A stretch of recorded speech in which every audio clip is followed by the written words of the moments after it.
Okay, welcome to the unboxing of the Intel Core i5 4670K LJ1150 processor, which is from the new Haswell architecture, which provides quite a lot of power saving features since it is more like mobile oriented chip.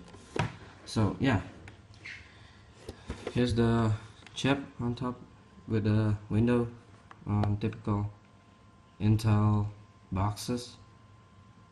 So it's made in Malaysia and 3.4 gigahertz, but obviously this is an unlocked processor, so I can overclock it to maybe 4.5 gigahertz, maybe even more if I'm lucky.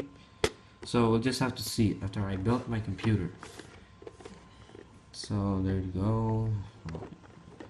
For those of you watching this, maybe you already know about computer and stuff, so I'm just showing the box. I'm not really, yeah. And this thing contains, a thermal solution or just a heat sink. What it means is that it contains a heat sink, but it's a crappy heat sink. Since it's just the stock cooler, so you'd probably want to replace it with maybe an all-in-one water cooler, or maybe just a big air cooler if you want to overclock really far. So it's just gonna take a moment for me to open this.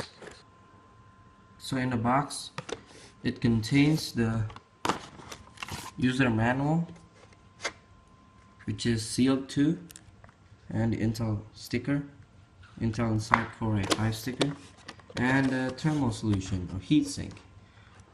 So as you can see, just a simple slab of metal with a copper core with thermal paste applied to it. This is an Intel stock cooler, and the CPU is right here. So let's just get on to the stock cooler first. And there you go. This is the stock cooler. It has this tiny fan, PWM controlled fan, and a tiny heatsink. So yeah, that's it really. Nothing special about the stock cooler. So let's get on to the CPU itself.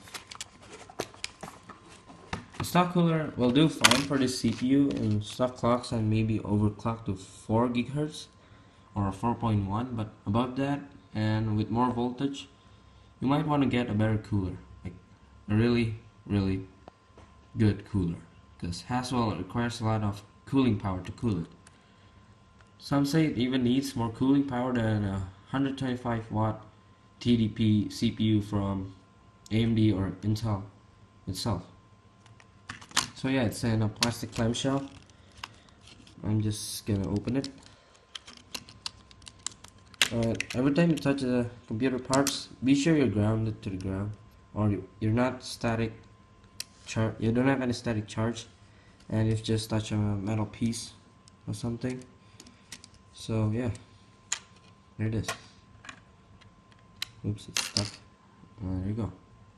It's the 1150 package. It means it has 1150 pins on the back of it, and that's the CPU itself. There you go. So yeah.